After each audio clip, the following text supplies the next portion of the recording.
News and news plus யூடிவியின் மாலை நேர பிரதான செய்தி அறிக்கை செய்திகளோடு உங்களை சந்திக்கும் நான் முகமது சஃபார். இன்றைய நாள் விரிவான செய்திகளின் பக்கம் அவதானத்தை செலுத்துவதற்கு முன்னர் முதலில் தலைப்புச் செய்திகள்.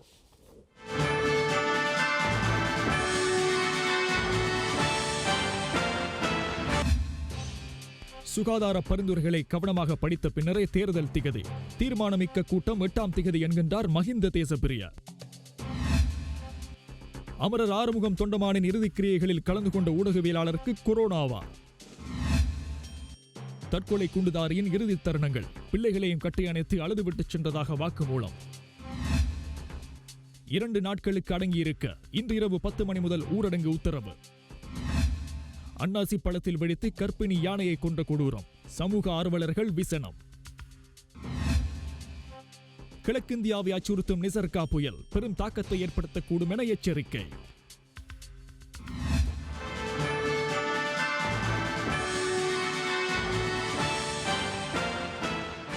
அவை தலைப்புச் செய்திகள். எமது விரிவான செய்திகளின் பக்கம் முதலில் அவதானத்தை செலுத்துகின்றோம்.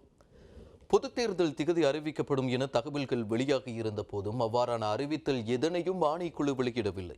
இதேவேளை தேர்தல் நடாத்துவதனால் பின்பற்ற வேண்டிய சுகாதார நடைமுறைகள் குறித்த சுகாதார அதிகாரிகளின் அறிக்கை இன்று தேர்தல்கள் ஆணைக்குழுவிடம் கையளிக்கப்பட்டது. குறித்த அறிக்கையை கவனமாக படித்ததன் பின்னரே தேர்தல் திகதி குறித்து அறிவிக்கப்படும் என தேர்தல்கள் ஆணையாளர் மஹிந்த தேசப்பிரிய அறிவித்துள்ளார். மன்றத்தை கலைத்து ஜனாதிபதியினால் வெளியிடப்பட்ட வர்த்தமானி மற்றும் ஜூன் 20ஆம் தேதி பொதுத் தேர்தலை நடத்துவதாக தேர்தல்கள் ஆணைக்குழுவினால் வெளியிடப்பட்ட வர்த்தமானி ஆகியவற்றை ரத்து செய்யுமாறு கோரி உயர்நீதிமன்றத்தில் அடிப்படை உரிமை மனுக்கள் தாக்கல் செய்யப்பட்டிருந்த நிலையில் மனுக்களை உயர்நீதிமன்றம் விசாரணையின்றி தள்ளுபடி செய்தது. பிரதம நீதியரசர் தலைமையிலான 5 அடங்கிய குழுவினால் இந்த அறிவிப்பு நேற்று மாலை வெளியிடப்பட்டது. இந்நிலையில் பொதுத் தேர்தல் தினத்தை அறிவிக்க வேண்டிய கட்டாயம் தேர்தல்கள் ஆணைக்குழுவுக்கு உருவாகியுள்ளதால் அது இன்றைய தினம் அறிவிக்கப்படும் என எதிர்பார்க்கப்பட்டது. எனினும் பொதுத் தேர்தலுக்கான திகதி குறித்து இன்று கலந்துரையாடல்கள் இடம்பெறவில்லை. சுகாதார அதிகாரிகளுடன் மாத்திரமே கலந்துரையாடல்கள் இடம்பெற்றுள்ளதுடன் தேர்தல் நடாத்துவதனால் பின்பற்ற வேண்டிய சுகாதார நடைமுறைகள், சமூக இடைவெளியை பேணுதல், தேர்தல் விதிமுறைகளில் மேற்கொள்ள வேண்டிய மாற்றங்கள் குறித்து இதன் போது விரிவாக ஆராயப்பட்டுள்ளது. இது தொடர்பிலான அறிக்கையொன்றை சுகாதார அதிகாரிகள் தேர்தல்கள் ஆணைக்குழுவின் தலைவர் மஹிந்த தேசப்பிரியவுக்கு கையளித்துள்ளனர். இதன் பின்னர் செய்தியாளர்களிடம் பேசிய தேர்தல்கள் ஆணைக்குழுவின் தலைவர் மஹிந்த தேசப்பிரிய சுகாதார அதிகாரிகளின் பரிந்துரைகளை கவனமாக படித்த பின்னரே தேர்தல் திகதி குறித்து தீர்மானிக்க முடியும் என்று அறிவித்தார். கட்சிகளுடன் பேச்சு நடத்தியுள்ளோம். சுகாதார அதிகாரிகளின் பரிந்துரைகளை படித்து ஆராய்ந்த பின்னர் தேர்தல் திகதி மற்றும் அது குறித்தான அறிவிப்பு குறித்து எதிர்வரும் 8ஆம் திகதி நடக்கும் ஆணைக்குழு கூட்டத்தின் போது தீர்மானிக்க முடியும். தேர்தல் ஆணைக்குழு இன்றும் கூடியது. சுகாதார பரிந்துரைகள் குறித்தே இன்றும் பேசப்பட்டன. இதற்கு மேலதிகமாக தேர்தலை எவ்வாறு எதிர்கொள்வது என்பது குறித்தும் பேசப்பட்டது. இந்த நிலையில் அடுத்த 2 நாட்களும் விடுமுறை என்பதால் திங்கட்கிழமை நடத்தப்படும் கூட்டத்தின் பின்னர் தேர்தல் திகதியும் அதற்கான பணிகள் குறித்தும் பேச தீர்மானிக்க முடியும். அத்துடன் இம்முறை தேர்தல் வாக்களிப்பின் போது அனைத்து வாக்களிப்பு நிலையங்களிலும் சுகாதார அதிகாரி ஒருவரை நியமிக்க உள்ளோம். அத்துடன் இந்த சுகாதார அதிகாரிகள் தபால் மூலம் வாக்களிக்க வாய்ப்பு அளிக்கப்பட்டுள்ளது. சுகாதார அதிகாரிகளுக்கு தபால் மூலம் வாக்களிக்க விண்ணப்பிக்குமாறு கோரியிருந்தோம். இன்று இறுதி திகதியாக இருந்த போதிலும் தொடர்பாடல் பிரச்சினைகள் இருந்ததால் இந்த திகதியை நீடிப்பதற்கு தீர்மானித்துள்ளோம். எதிர்வரும் 9ஆம் திகதி மாவட்ட செயலகங்களில் தங்களின் விண்ணப்பங்களை சமர்ப்பிக்குமாறு கேட்டுக்கொள்கிறோம். இதற்கான பிரசாரங்களை ஊடகங்கள் வழங்க வேண்டும் என்று கேட்டுக்கொள்கிறோம். வழக்கின் தீர்ப்பு கிடைத்துள்ளது என்பதாலும் தேர்தல் நடத்தக்கூடிய வாய்ப்பு உள்ளது என்பதாலும் இந்த வைரஸ் அச்சுறுத்தல் முற்றுப்பெற்று விட்டதாக பொதுமக்கள் நினைக்கக்கூடாது. நாடு முழுவதும் இன்று இரவு 10 மணி முதல் எதிர்வரும் சனிக்கிழமை அதிகாலை 4 மணி வரை ஊரடங்கு சட்டம் அமுல்படுத்தப்பட உள்ளது. இதன்படி நாளையும் நாளை மறுதினமும் நாடு முழுவதும் முழு நாளும் ஊரடங்கு சட்டம் அமுலாக்கப்பட உள்ளது. இன்றிரவு 10 மணிக்கு பிறப்பிக்கப்படும் ஊரடங்கு சட்டம் எதிர்வரும் 6ஆம் தேதி அதிகாலை வரை அமுல்படுத்தப்பட உள்ளது. 6ஆம் தேதி அதிகாலை 4 மணிக்கு தளர்த்தப்பட உள்ள ஊரடங்கு சட்டம் அன்று முதல் அனைத்து மாவட்டங்களிலும் மறு அறிவித்தல் வரை இரவு 10 மணி முதல் மறுநாள் அதிகாலை 4 மணி வரை மட்டுமே அமுல்படுத்தப்படும் என்று ஜனாதிபதி ஊடகப் பிரிவு அறிவித்துள்ளது. இதேவேளை நாளைய தினம் நாடு முழுவதும் ஊரடங்கு சட்டம் அமுல்படுத்தப்படுவதனால் நாளை அரசு அலுவலகங்களுக்கு விடுமுறை தினமாக அறிவிக்கப்பட்டுள்ளது. பொது நிர்வாகம், உள்நாட்டு அலுவல்கள், மாகாண சபைகள் மற்றும் உள்ளூராட்சி மன்றங்கள் அமைச்சு நேற்று மாலை இந்த அறிவித்தலை வெளியிட்டுள்ளது. எதிர்வரும் தினங்களில் பொதுமக்களின் நடத்தை COVID-19 தொற்று நிலைமை மற்றும் சுகாதார பிரிவினால் வழங்கப்படும் ஆலோசனைகளை கருத்தில் கொண்டு எதிர்வரும் திங்கட்கிழமை முதல் பொது போக்குவரத்து சேவையை வழமை போல் நடத்திச் செல்ல தீர்மானிக்கப்பட்டுள்ளது. COVID-19 வைரஸ் தொற்று காரணமாக பேருந்துகளில் இருக்கைகளின் எண்ணிக்கைக்கு மாத்திரம் பயணிகளை ஏற்றிச் செல்வது கட்டாயமாக்கப்பட்டுள்ளதால் பேருந்து பற்றாக்குறை பிரச்சினை தொடர்பில் விசேட அவதானம் செலுத்தப்பட்டுள்ளதாக போக்குவரத்து அமைச்சு குறிப்பிட்டுள்ளது. அதன்படி தற்போதுள்ள தனியார் மற்றும் அரசாங்க பேருந்துகளை முழுமையாக சேவையில் ஈடுபடுத்தப்பட உள்ள நிலையில் பாடசாலை சேவை பேருந்து, சுற்றுலா மற்றும் யாத்திரைகளுக்காக பயன்படுத்தப்படும் பேருந்துகள் மற்றும் பதிவு பட்டியல் நிலுவையில் உள்ள அனைத்து பேருந்துகளையும் பயணிகள் போக்குவரத்துக்காக ஈடுபடுத்த தீர்மானிக்கப்பட்டுள்ளது. நாட்டில் இன்றைய தினம் இதுவரையான நேரம் வரை 34 கோவிட் தொற்றாளர்கள் அடையாளம் காணப்பட்டுள்ளதாக தொற்றுநோய் பிரிவு அறிவித்துள்ளது. அதன்படி நாட்டில் COVID-19 வைரஸ் தொற்றினால் பாதிக்கப்பட்டவர்களினுடைய மொத்த எண்ணிக்கை 1717 உயர்வடைந்துள்ளது. COVID-19 தொற்றினால் பாதிக்கப்பட்ட 836 பேர் பூரணமாக குணமடைந்து வீடுகளுக்கு சென்றுள்ளனர். நாட்டில் நேற்றைய தினம் 40 பேர் COVID-19 தொற்றாளர்களாக அடையாளம் காணப்பட்டுள்ளனர். இன்று மாலை வரையில் புதிதாக 27 பேர் இனம் காணப்பட்டுள்ளனர். இதன்படி நாட்டில் COVID-19 உறுதியானவர்களுடைய மொத்த எண்ணிக்கை 1710 அதிகரித்துள்ளது. நேற்று அடையாளம் காணப்பட்ட 40 கொரோனா தொற்றாளர்களில் தனிமைப்படுத்தப்பட்டிருந்த 7 கடற்படை வீரர்களும் ஒருவர் கடற்படையின் நெருங்கிய உறவினரும் ஏனைய 32 பேரும் வெளிநாடுகளில் இருந்து நாடு திரும்பி தனிமைப்படுத்தல் நிலையங்களில் தனிமைப்படுத்தப்பட்டிருந்தவர்கள் எனவும் ராணுவத்தின் ஊடக பேச்சாளர் தெரிவித்துள்ளார். ඒ අනුව ඊයේ දිනය තුළද නාවික හමුදා විරෝධ රණවිරුවන් 7 දෙනෙකු හට COVID-19 වෛරසය ආසාදනය වී තිබෙනවා. நேற்றைய தினம் நாட்டில் 1783 PCR பரிசோதனைகள் மேற்கொள்ளப்பட்டுள்ளதோடு கடந்த பிப்ரவரி 18ஆம் தேதி தொடக்கம் இதுவரை 68,204 PCR பரிசோதனைகள் நாட்டில் மேற்கொள்ளப்பட்டுள்ளன. இன்று மாலை 6 மணி வரையிலான நிலவரப்படி இலங்கையில் கொரோனா வைரஸ் தொற்றுக்குள்ளானவர்களுடைய எண்ணிக்கை 1710 உயர்வடைந்துள்ளது. இதில் 863 பேர் தொடர்ந்தும் நாடளாவிய ரீதியிலுள்ள மருத்துவமனைகளில் சிகிச்சை பெற்று வருகின்றனர். இதுவரையில் நாட்டில் கொரோனா தொற்றுக்குள்ளாகி பூரண குணமடைந்தவர்களுடைய எண்ணிக்கையானது 836 அதிகரித்துள்ளது. கோவிட் தொற்று இருக்கலாம் என்ற சந்தேகத்தின் அடிப்படையில் 66 பேர் நாடளாவிய ரீதியிலுள்ள வைத்தியசாலைகளில் சிகிச்சை பெற்று வருகின்றனர். கோவிட் தொற்றினால் பாதிக்கப்பட்ட கடற்படை வீரர்கள் மற்றும் அவர்களுடன் தொடர்புபட்டவர்களுடைய எண்ணிக்கை 808 உயர்வடைந்துள்ளது. மாவட்ட ரீதியில் கொழும்பு மாவட்டத்திலேயே அதிகளவிலானோர் இதுவரை பாதிக்கப்பட்டுள்ளனர். கொழும்பு மாவட்டத்தில் 150 பேரும், புத்தளம் மாவட்டத்தில் 35 பேரும், கம்பா மாவட்டத்தில் 36 பேரும், களுத்துறை மாவட்டத்தில் 34 பேரும் இனம் காணப்பட்டுள்ளனர். மேலும் தனிமைப்படுத்தல் நிலையங்களில் இருந்து 585 பேரும், கடற்படையைச் சேர்ந்த 771 பேரும், கடற்படை தவிர்ந்த ஏனைய படையினர் 14 பேரும் இத்தொற்றால் பாதிக்கப்பட்டுள்ளனர். இதேவேளை இந்தியாவில் இருந்து சட்டவிரோதமான முறையில் படகு மூலம் தலை மன்னாரிற்கு வந்த 2 பேர் மடு போலீஸ் நிலையத்தில் சரணடைந்துள்ள நிலையில் குறித்த இருவரும் மட்டக்களப்பு பூனானி தனிமைப்படுத்தும் நிலையத்திற்கு அனுப்பி வைக்கப்பட்டுள்ளதாக வைத்திய அதிகாரி தெரிவித்துள்ளார். இவ்வாறு அனுப்பி வைக்கப்பட்டவர்கள் இந்திய அகதிகள் முகாமிலிருந்து வருகை தந்த தந்தை மற்றும் மகள். இவர்கள் கடல் மார்க்கமாக வருகை தந்துள்ளதாக தெரிய வந்துள்ளது. இந்நிலையில் குறித்த இருவரும் ராணுவத்தின் உதவியோடு மட்டக்களப்பு பூனானி தனிமைப்படுத்தும் நிலையத்திற்கு நேற்று மாலை அனுப்பி வைக்கப்பட்டுள்ளனர். ஐக்கிய நாடுகள் அபிவிருத்தி திட்டத்தினால் 10,000 சர்ஜிக்கல் மாஸ்க் மற்றும் 30 உடல் வெப்பமானிகள் ஐக்கிய நாடுகள் அபிவிருத்தி திட்டத்தின் இலங்கைக்கான வதிவிட பிரதி பணிப்பாளர் ஜனாஃபா ஃபாய்சா எபண்டியின் தலைமையில் இலங்கையின் அனர்த்த முகாமைத்துவ நிலையத்தின் பணிப்பாளர் நாயகம் மேஜர் ஜெனரல் சுதந்த ரணசிங்கவிடம் கையளிக்கப்பட்டுள்ளன. சட்டவிரோத செயற்பாடுகளை தடுத்தல் மற்றும் கிழக்கில் தொல்பொருள் மரபுரிமைகளின் முகாமைத்துவம் செய்தல் ஆகியன தொடர்பில் ஜனாதிபதி கோட்டாபய ராஜபக்ஷவினால் 2 ஜனாதிபதி செயலணிகள் உருவாக்கப்பட்டுள்ளன. பாதுகாப்பான நாடொன்றை, ஒழுக்க நெறியுள்ள குணநலம் கொண்ட சட்டத்தை மதிக்கும் சமூகத்தை கட்டியெழுப்புவதற்காக ஒரு செயலணியும், கிழக்கு மாகாணத்தில் உள்ள தொல்பொருள் மரபுரிமைகளை முகாமைத்துவம் செய்வதற்கு மற்றொரு செயலணியும் உருவாக்கப்பட்டுள்ளன.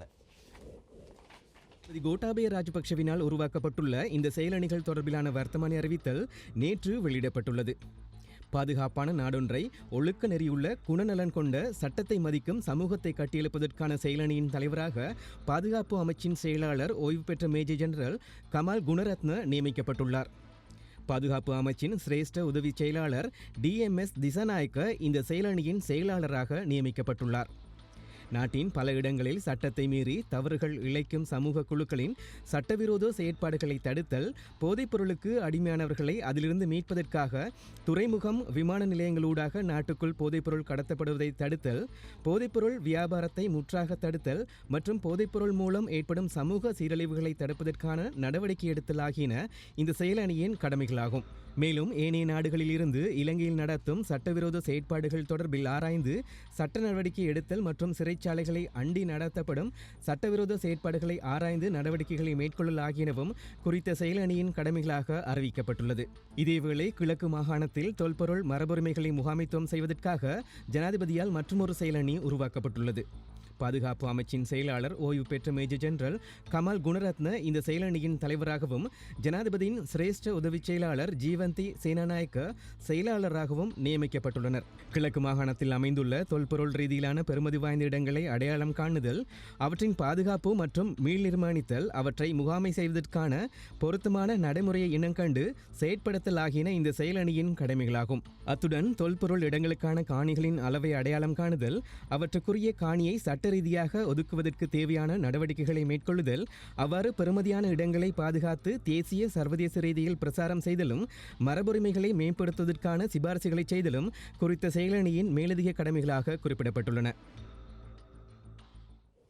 ஈஸ்டர் தாக்குதல் தினமன்று தற்கொலை குண்டுதாரி இல்ஹாம் அகமட் தன்னுடைய மனைவி மற்றும் குழந்தைகளை பார்ப்பதற்காக அதிகாலை 1 மணி அளவில் தெமட்டகுட மகவில கார்டனில் அமைந்துள்ள வீட்டிற்கு வருகை தந்துள்ளதாக விசாரணைகளில் தெரிய வந்துள்ளது. உயிர்த்த ஞாயிறு தாக்குதல் தொடர்பிலான ஜனாதிபதி ஆணைக்குழுவின் விசாரணை தொடர்ந்து இடம்பெற்று வருகின்றது. இந்த விசாரணைகளின் போது பல தகவல்கள் தொடர்ந்து வெளியாகி வருகின்றது. இந்நிலையில் நேற்றைய தினம் இடம்பெற்ற விசாரணையில் தெமடகுட மகவில்ல கார்டனில் அமைந்துள்ள பிரபல வர்த்தகர் இப்ராஹிமின் வீட்டில் இடம்பெற்ற குண்டுவெடிப்புகள் தொடர்பில் சாட்சியாளர்களிடம் விசாரணை இடம்பெற்றுள்ளது. உயிர்த்த ஞாயிறு தாக்குதலில் சங்கிரில்லா ஹோட்டலில் தற்கொலை குண்டு தாக்குதலை மேற்கொண்ட இப்ராஹிம் இல்ஹாம் அகமட் வர்த்தகர் இப்ராஹிமின் மகன் என்பதோடு தெமடகுட மகவில்ல கார்டன் பகுதியில் உள்ள வீட்டில் இடம்பெற்ற தற்கொலை குண்டுதாரி இல்ஹாம் அகமதுடைய கர்ப்பிணியான மனைவி பாத்திமா ஜெஃப்ரி உயிரை மாய்த்துக் கொண்டிருந்தார். நேற்று இடம்பெற்ற ஜனாதிபதி ஆணைக்குழுவின் விசாரணையில் பாத்திமா ஜெஃப்ரியுடைய சகோதரனிடம் சாட்சி பெறப்பட்டுள்ளது. 5 அடங்கிய விசாரணை குழுவில் கேள்விகளுக்கு சாட்சியாளர் இவ்வாறு பதிலளித்துள்ளார். தங்கை சாதாரண தரம் வரையில் நாராயணபெற்றிய பகுதியில் உள்ள சர்வதேச பாடசாலை ஒன்றில் கல்வி கற்றார். சகோதரி ஜெஃப்ரிக்கு 20 வயதான போது கடந்த 2012ஆம் ஆண்டு வர்த்தகர் இப்ராஹிமுடைய மகன் இல்ஹாம் அகமதுக்கு திருமணம் செய்து வைக்கப்பட்டது. இது ஒரு நிச்சயிக்கப்பட்ட திருமணம். திருமணத்துக்கு பின்னர் சகோதரியிடம் மாற்றங்கள் ஏற்பட்டன. 2016ஆம் ஆண்டு அளவில் மத ரீதியிலான கொள்கையில் மாறுபட்ட கருத்துக்கள் பிரதிபலித்தார். 2016ஆம் ஆண்டில் இடம்பெற்ற என்னுடைய திருமண நிகழ்வில் கூட கலந்து கொள்ளவில்லை. திருமண வைபவம் இஸ்லாத்துக்கு முரணானது என்று கூறினார். நாட்டிலுள்ள மதரசா கல்வி முறை சரியாக இல்லை என விமர்சித்தார். குழந்தைகளுக்கு தடுப்பூசி வழங்குவதை மறுத்தார். வீட்டிலேயே குழந்தைகள் கற்பிக்கப்பட்டனர். வாக்களிப்பதை எதிர்த்தார்கள். வாக்களிப்பதாக இருந்தால் எமது மார்க்கத்தில் உள்ள ஒருவருக்கு வாக்களிக்க வேண்டும் என்று கூறினார். என்னுடைய தந்தை சிங்கள மக்களுக்கு உதவி அளிப்பதை மைத்துனர் இல்ஹாம் அகமட் கூடாது என்றும் கூறினார். இது 2018ஆம் ஆண்டு அளவில் நடைபெற்றது. என்னுடைய தந்தை இல்ஹாமுடைய போக்கு தவறானது என தங்கையிடம் சுட்டிக்காட்டினார். அதற்கு தங்கை கணவனின் பாதையிலேயே தான் பயணிப்பதாக கூறினார் என்று தனது வாக்குமூலத்தில் குறிப்பிட்டுள்ளார். தங்கை திருமணத்துக்கு பின்னரே இவ்வாறு அடிப்படைவாத போக்காளராக மாற்றப்பட்டிருந்தார் என்று சாட்சியாளர் தெரிவித்துள்ளார். இதேவேளை உயிர்த்த ஞாயிறு தாக்குதல் இடம்பெற்ற தினம் காலை 8:30 மணி அளவில் தங்கை பாத்திமா ஜெஃப்ரி தன்னுடைய அம்மாவுக்கு அழைப்பினை மேற்கொண்டு கவலையோடு கதைத்ததாகவும் தன்னை சந்திப்பதற்கு அம்மாவை நேரில் வருமாறு கூறியிருந்ததாகவும் சாட்சியாளர் தெரிவித்துள்ளார். எனவே உயிர்த்த ஞாயிறு தாக்குதல் இடம்பெற்ற தினம் 10 தொடக்கம் 10:30 மணி அளவில் மருதானையில் உள்ள வீட்டிலிருந்து தாய் மகளை பார்ப்பதற்காக தெமடகுட மகவில்ல கார்டனில் அமைந்துள்ள வீட்டுக்கு சென்றுள்ளதாகவும் இதன்போது தங்கை அம்மாவிடம் அழுது கொண்டே கதைத்துள்ளதாகவும் தெரிவித்துள்ளார். கணவன் இல்ஹாம் அதிகாலை 1 மணி அளவில் வீட்டுக்கு வந்து குழந்தைகளை கட்டி அணைத்து அழுதுவிட்டு சென்றுள்ளதாகவும் அதன் பின்னர் அவரது தொலைபேசி செயலிழந்துள்ளதாகவும் தங்கை அம்மாவிடம் கூறியதாக சாட்சியாளர் தெரிவித்துள்ளார். மதியம் 1 மணி அளவில் தங்கை தொழுகைக்காக செல்வதாக கூற அம்மா வீட்டின் கீழ்த்தளத்துக்கு வந்துள்ளதாகவும் தெரிவித்துள்ளார். குறித்த சந்தர்ப்பத்திலேயே பாதுகாப்பு தரப்பினர் வீட்டுக்கு வந்துள்ளதோடு மேல் மாடியில் குண்டு வெடித்துள்ளதாகவும் தெரிவித்துள்ளார். குறித்த சந்தர்ப்பத்தில் பாத்திமா ஜெஃப்ரி கர்ப்பிணியாக இருந்துள்ளார். இந்த தற்கொலை தாக்குதலில் 3.5 வயது குழந்தையும் மரணமடைந்தது. இந்த குண்டுவெடிப்பின் சிசிடிவி காட்சிகள் ஜனாதிபதி ஆணைக்குழுவினால் நேற்று ஊடகங்களுக்கு விடுவிக்கப்பட்டுள்ளன. உயிர்த்த ஞாயிறு குண்டு தாக்குதல் தொடர்பான விசாரணைகள் ஆணைக்குழு முன் இன்றும் இடம்பெற்றுள்ளன.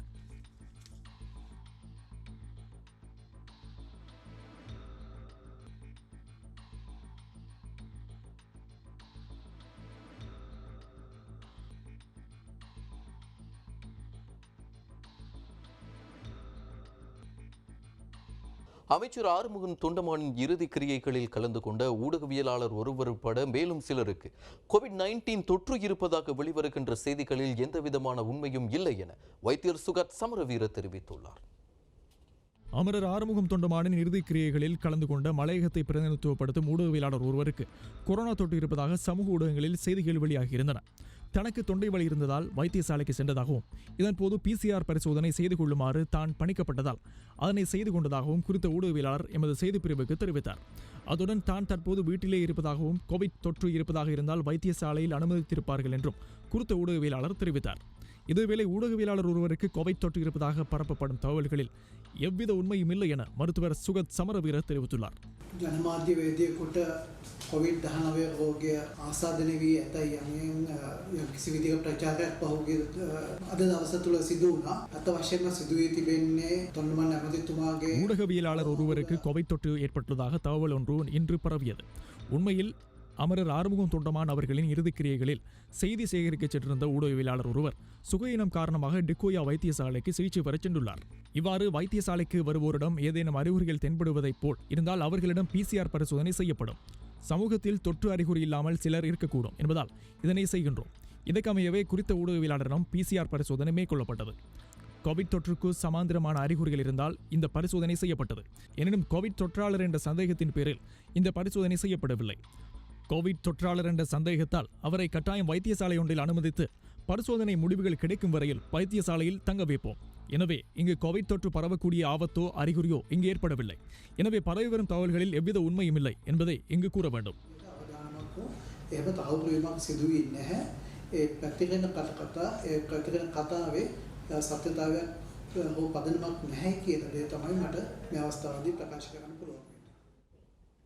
இதே நேரம் குறித்த ஊடகவியலாளர் உட்பட ஏனையவர்களின் மேல் மேற்கொள்ளப்பட்ட PCR பரிசோதனைகளினுடைய முடிவுகள் வெளியாகியுள்ளன.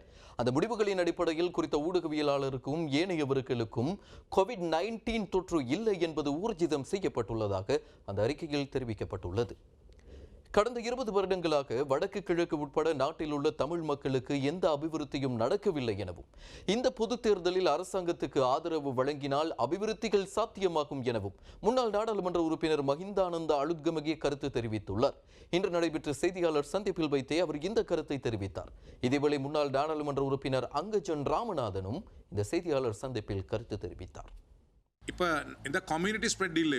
இப்போ வந்து சமூக பரவல் யார் சார் இன்னும் பார்த்தில்லை. இப்போ சமூக பரவல் இல்லை. இனி அதோட இப்போ நாங்கள் பயப்படுக்க வேறு இல்லை. இப்போ எங்களுக்கு எலெக்ஷன் செய்யலும். வடக்கு கிழக்கு தமிழ் மக்களும் மலையக தமிழ் மக்களும் போன ஜனாதிபதி எலெக்ஷன்லையும் மலையக மக்கள் கொஞ்சம் பேர் கொடுத்தாச்சு. வடக்கு கிழக்கு தமிழ் மக்கள் கொஞ்சம் பேர் தான் ஓட் கொடுத்தேன். இப்போ 10-20 வருஷம்க்கு கிட்ட வடக்கு கிழக்கு தமிழ் மக்களுக்கு ஒன்றுமே நடந்தில்லை. அதோட மலையக மக்களுக்கும் மஹிந்த ராஜபக்ச காலத்தில் மட்டும்தான் என்ன சரி நடந்திருக்கிறேன்னா நடந்திருக்கு. இப்போ போன பார்லிமெண்ட் எலெக்ஷன்லயும் ரணில் விக்ரமசிங்கே சொன்ன தோட்டத்தில் தமிழ் மக்களுக்கு 1000 ரூபாய் கொடுக்குறேன்னு சொல்லி இப்போ 5 வருஷம் போனே 50 ரூபாய் கொடுக்குறேன்னு சொல்லி 50 ரூபாய் கொடுத்து இல்லை. இப்போ தோட்டத்தில் தமிழ் மக்களுக்கு ஒண்ணுமே செஞ்சு இல்லை ஐக்கிய தேச கட்சி. அதோட வடக்கு கிழக்கு மக்களுக்கும் ஒண்ணுமே செஞ்சு இல்லை. இனி அதோட இப்போ எங்களுக்கு ஸ்ட்ராங் கவர்மெண்ட் ஒன்று இருக்கு. இந்த பையனை முக்கியமா நாங்க 2/3 எடுக்க போறோம். அப்ப கோட்டாபய ராஜபக்ச இந்த 10 வருஷமுக்கு அவர் தான் ஜனாதிபதி. எங்கட அரசாங்கம் தான் இருக்க போற. இனி அதோட தமிழ் மக்களுக்கு சொல்ல வேணும். இன்னொரு தரக்கு ஐக்கிய தேச கட்சி அரசாங்கம் வரமாட்டேன். இப்போ அது உடஞ்சு தான் இருக்கு. சஜித் வந்து வேற கட்சி, ரணில் வேற கட்சி செஞ்சிருக்கு. அவங்களுக்கு மெஜாரிட்டி மெடிக்கல, அவங்களுக்கு பார்லிமெண்ட் எம்பிஸும் வரையல. இனி அதோட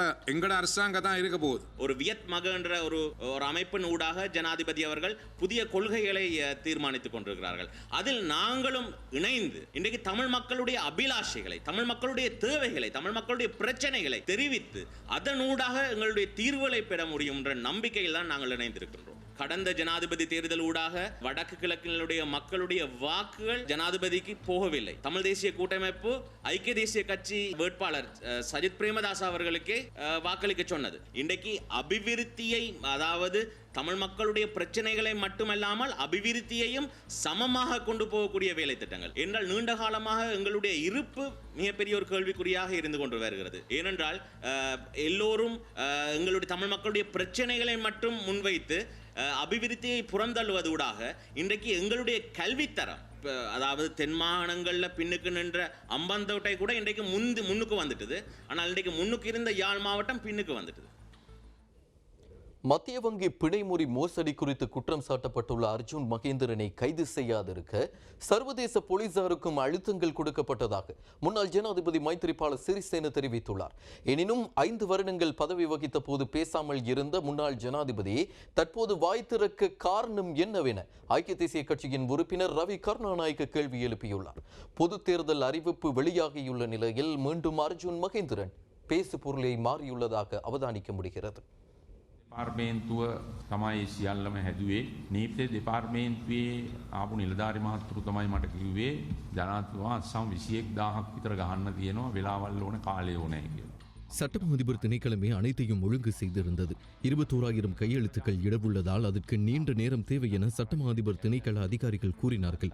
அதற்கான காலத்தை எடுத்து நான் கையெழுத்திட்டேன். பிணைமுறை குறித்து மிகப்பெரிய மோசடியுடன் இவருக்கு தொடர்பு இருப்பதால் இவரை கைது செய்யுமாறு சர்வதேச போலீசாருக்கு எழுத்து மூலம் அறிவித்தோம். நாம் அப்படி அறிவிக்கும் போது அரசாங்கத்தில் இருக்கும் வேறு தரப்பினரும் சர்வதேச போலீசாருக்கு கடிதம் எழுதினார்கள். இது அரசியல் ரீதியாக ஏற்பட்ட பிரச்சினை என்றும் இது பிணைமுறை குறித்து ஏற்பட்ட விவகாரம் இல்லை என்றும் அவர்கள் கூறினார்கள்.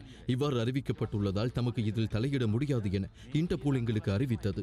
இதன் பின்னர் நீண்ட விளக்கங்களுடன் இன்டர்போலுக்கு ஏராளமான ஆவணங்களை அனுப்பி வைத்தோம். இதன் பின்னரே இன்டர்போல் இவற்றை ஏற்றுக்கொண்டு சிவப்பு எச்சரிக்கை வெளியிடப்பட்டது. எனினும் இன்று நிலைமை வேறாக இருக்கிறது. எனக்கு கிடைக்கும் தகவல்களுக்கு அமைய சிங்கப்பூரில் இருக்கும் அர்ஜுன் மகேந்திரன் தனது பெயரை மாற்றிக் கொண்டுள்ளதாக தெரிய வருகிறது. இதன் மூலம் மீண்டும் ஆவணங்களை சமர்ப்பிக்க வேண்டிய நிலை ஏற்பட்டுள்ளது. அத்துடன் இன்டர்போலுக்கு கடிதம் எழுதியவர்களுக்கும் சிங்கப்பூரில் அதிகாரம் படைத்தவர்களுடன் நட்பு ரீதியான தொடர்புகள் இருக்கின்றன. இதன் அடிப்படையிலேயே இந்த கைது நிறுத்தப்பட்டுள்ளது. இதுவே உண்மை என்பதை இந்நாட்டின் ஜனாதிபதிக்கும் அரசாங்கத்திற்கும் இந்த நாட்டின் சட்டத்துறைக்கும் மக்களுக்கும் நான் இதனை கூற வேண்டும். අපේ ආණ්ඩුවේම කට්ටියක් මම මේක මීට කලින් කියලා නැහැ. ඉන්ටර්පෝල් එකට ලිව්වා මේක මුල්‍ය වංචාවක් හෝ එහෙම පිළිබඳව ප්‍රශ්නයක් නෙවෙයි. මේක දේශපාලන ගැටුමක් මත වෙච්ච දෙයක්. ඒක නිසා මේකට ඉන්ටර්පෝල් එක මැදිහත් වෙන්න එපා කියලා ලියලා ඇරියා. අර්ජුන මහේන්ද්‍රන් සිංගප්පූරුවේ ඉඳන් නම වෙනස් කරගෙන තියෙනවා. ඒ නම වෙනස් කර ගැනීම තුල දැන් නැවත කඩදාසි වුමාරු කරන්න වෙලා තියෙනවා මට තිබෙන ආරංචියක්. මේක අතිගෞරව වර්තමාන ජනාධිපතිතුමාට රජයට මේ රටේ නීති ශාස්ත්‍රයට සහ ජනතාවට මම මේ දැන ගැනීමට කියන්නේ මේක ඉතාම සත්‍ය පැහැදිලි කාරණා. இதேவேளை அர்ஜுன் மகேந்திரனை அழைத்து வர 21,000 கையெழுத்துக்களை இட்டதாக முன்னாள் ஜனாதிபதி மைத்ரிபால சிறிசேன தெரிவித்துள்ளார்.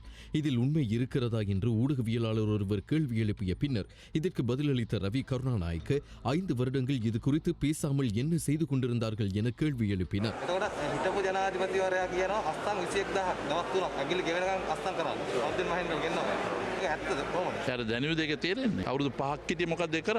இவருக்கு தற்போதுதான் தெரிகிறதா 5 வருடங்கள் இருந்து அவர் என்ன செய்தார்? தற்போதுதான் 21,000 கையெழுத்துக்கள் குறித்து பேசுகிறார். ஏன் இவற்றை நடைமுறைப்படுத்தவில்லை? மக்கள் இவர்களிடமிருந்து தூரம் செல்வதால் தற்போதுதான் இவை இவர்களுக்கு தெரிய ஆரம்பித்துள்ளது.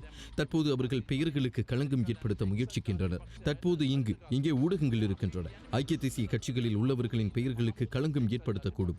ஐக்கிய தேசிய கட்சி நடுக்கடலில் இருக்கிறது. குப்பைகள் கரைக்கு வந்துள்ளன. இவற்றை தான் கூற வேண்டியுள்ளது. தற்போது நட்பெயருக்கு களங்கம் ஏற்படுத்துவார்கள். 5 வருடங்கள் எதற்காக துடித்தார்கள்? කියන්නේ මේ අපි සුද්දලා තියෙනවා මහමූදේ ඉන්න එක්සත් ජාතික පක්ෂය වෙරළංගට ඇවිල්ලා තියෙන ඔක්කොම රළු ටික එතන තියෙනවා. අන්න ඒ වෙනස තමයි තියෙන්නේ. ඉතින් ඔයගොල්ලෝ චරිත ඝාතනය කරાવી.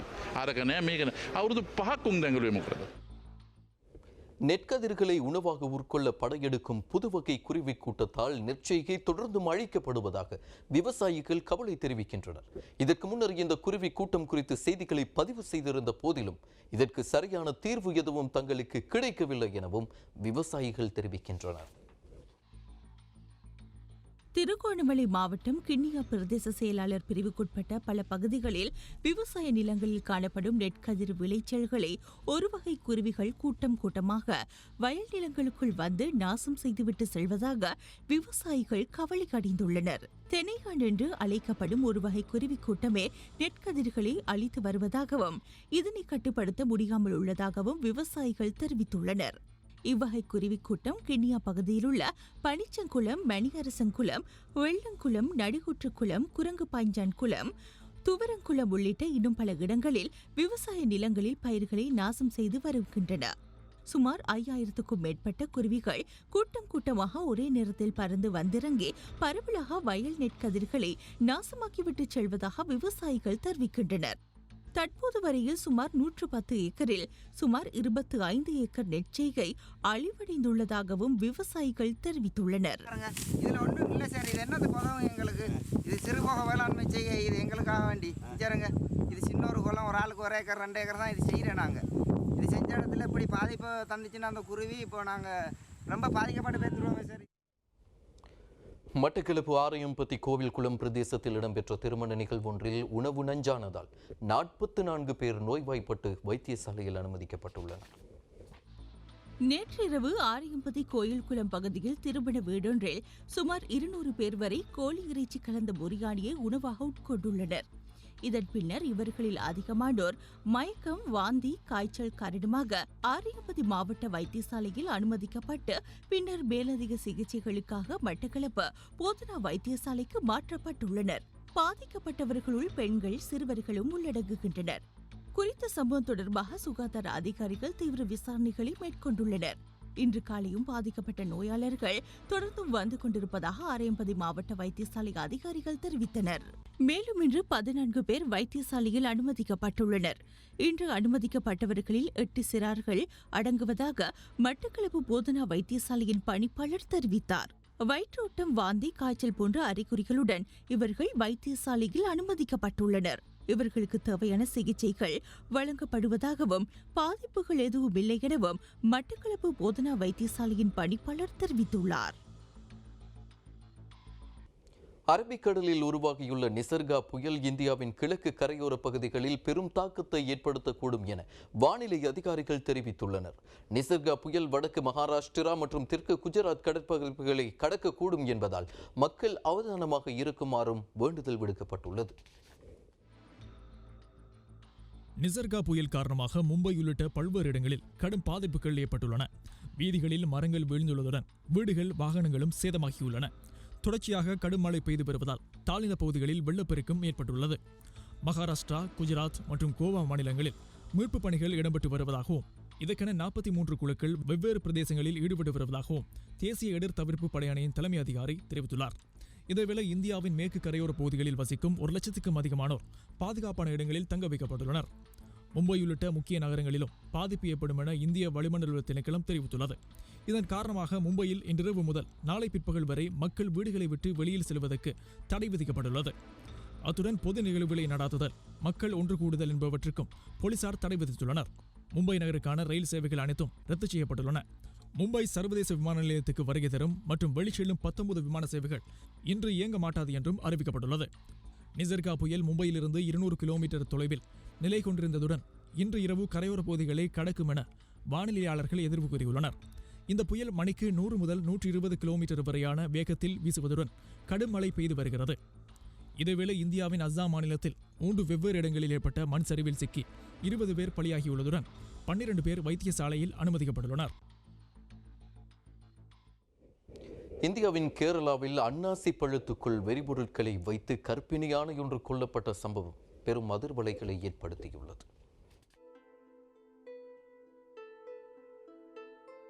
இந்தியாவின் கேரளாவில் யானைகளுக்கு என்று தனி இடம் வழங்கப்படுகிறது.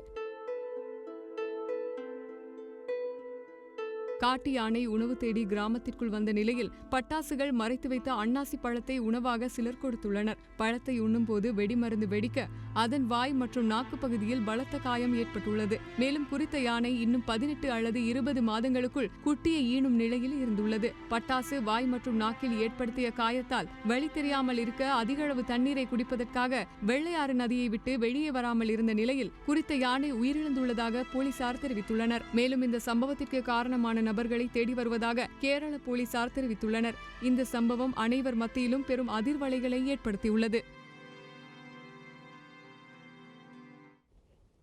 உலக அளவில் கோவிட்-19 வைரஸ் தொற்று உறுதியானவர்களின் மொத்த எண்ணிக்கை 65 லட்சத்தை அண்மித்துள்ளது. இதுவரை உலகம் முழுவதும் கோவிட் தொற்றினால் சுமார் 3,83,000 பேர் உயிரிழந்துள்ளனர். இந்நிலையில் கொரோனா வைரஸினால் பாதிக்கப்பட்ட பொருளாதார பின்னடைவை சந்தித்த நாடுகள் தங்களுடைய நாடுகளில் விதிக்கப்பட்டுள்ள தடைகளில் தளர்வுகளை ஏற்படுத்தியுள்ளது. கோவிட் வைரஸினால் அதிக பாதிப்புகளை எதிர்கொண்ட நாடுகள் பட்டியலில் அமெரிக்கா தொடர்ந்து முதலிடத்தில் உள்ளது. இதற்கு அடுத்தபடியாக பிரேசில் காணப்படுகிறது. தொடர்ந்து ரஷ்யாவும் ஸ்பெயினும் பிரித்தானியாவும் அதிக பாதிப்புகளை எதிர்கொண்டுள்ளன. இதேவேளை இந்த ஆண்டு விடுமுறையில் பிரித்தானிய பிரஜைகள் வெளிநாடு செல்ல முடியும் என தான் நம்புவதாக அந்நாட்டின் இளநிலை சுகாதார அமைச்சர் எட்வர்ட் ஆகர் தெரிவித்துள்ளார். ஆனால் கொரோனா வைரஸ் தாக்கத்தின் 2ஆம் அலை உருவாக்குவதை அரசாங்கம் விரும்பவில்லை என்றும் அவர் சுட்டிக்காட்டினார். எனவே எதிர்வரும் திங்கட்கிழமை முதல் லண்டனிற்கு பயணம் செய்யும் சாதாரண சுற்றுலா பயணிகள் 14 நாட்களுக்கு சுய தனிமைப்படுத்தப்பட வேண்டும் என்று அரசாங்கம் வலியுறுத்தும். ஆனால் அத்தியாவசிய சர்வதேச பயணங்களை மேற்கொள்பவர்களுக்கு விதிவிலக்கு வழங்கப்படும் என்றும் அவர் கூறினார். மக்கள் மிகவும் விரும்பும் பல விஷயங்களில் ஒன்று விடுமுறை என்றும், ஆனால் ஒரு சுகாதார அமைச்சராக தான் இது பற்றி மிகவும் முன்னெச்சரிக்கையாக இருப்பதாகவும் தெரிவித்துள்ளார். இந்த ஆண்டு ஏதேனும் ஒரு கட்டத்தில் மக்கள் விடுமுறைக்கு செல்ல முடியும் என்று தான் நம்புவதாகவும், ஆனால் அனைவரும் எச்சரிக்கையாக இருக்க வேண்டும் என்றும் சுகாதார அமைச்சர் தெரிவித்துள்ளார். இதேவேளை அடுத்த வார ஆரம்பத்தில் நாட்டை இயல்பு வாழ்க்கைக்கு திரும்பும் முகமாக கட்டுப்பாடுகளை நீக்க நடவடிக்கை எடுத்துள்ளதாக நியூசிலாந்து பிரதமர் ஜசிந்தா ஆர்டன் தெரிவித்துள்ளார். இதுகுறித்து இன்று புதன்கிழமை கருத்து தெரிவித்த அவர், கொரோனா வைரஸ் தொற்றினை கட்டுப்படுத்தும் முகமாக கடந்த 2 மாதங்களாக நடைமுறையில் இருந்த பெரும்பாலான வணிகங்களை மூடுவது மற்றும் பொதுமக்கள் வீட்டிலேயே இருக்கும்படியான கடுமையான இறுக்கங்களுடன் கூடிய 4ஆம் நிலை ஊரடங்கு அடுத்த வாரமளவில் முதல் நிலைக்கு கொண்டு வரப்படும் என கூறினார். மேலும் மதுபான நிலையங்கள் மற்றும் சமூக கூட்டங்களில் உள்ளவர்களின் எண்ணிக்கையில் உள்ள கட்டுப்பாடுகளை நீக்குவது போன்ற சமீபத்திய மாற்றங்களை கொரோனா வைரஸ் தொற்று அதிகரிப்புக்கு வழிவகுத்ததா என்பதை ஆராயுமாறும் கூறினார். அந்த வகையில் 1ஆம் நிலையின் கீழ் மதுபான கடைகள், இரவு விடுதிகள், தேவாலயங்கள் மற்றும் விளையாட்டு மைதானங்கள் போன்ற இடங்களில் அனுமதிக்கப்படும் நபர்களின் எண்ணிக்கையில் சமூக தூரத்தையோ அல்லது வரம்புகளையோ கடைபிடிக்க தேவையில்லை என்றும் அவர் கூறினார். இருப்பினும் கடந்த தினங்களை விட கொரோனா வைரஸ் தொற்றிலிருந்து ஒரு பெரிய மாற்றம் இருந்தாலும் நியூசிலாந்தின் எல்லையை மீண்டும் திறக்க திட்டங்கள் வகுக்கப்படவில்லை என்றும் அவர் குறிப்பிட்டார். Individually, to help us stay in level 1 in the event of new cases, rather than having to move up back. யூடிவியின் மாலை நேர பிரதான செய்தி அறிக்கையை இத்தோடு நிறைவுக்கு கொண்டு வருகிறோம். எமது அடுத்த பிரதான செய்தி அறிக்கை நாளை நண்பகல் 1 மணிக்கு இடம்பெறும். அதுவரை யூடிவி வழங்கும் நிகழ்ச்சிகளோடு இருக்கிறது.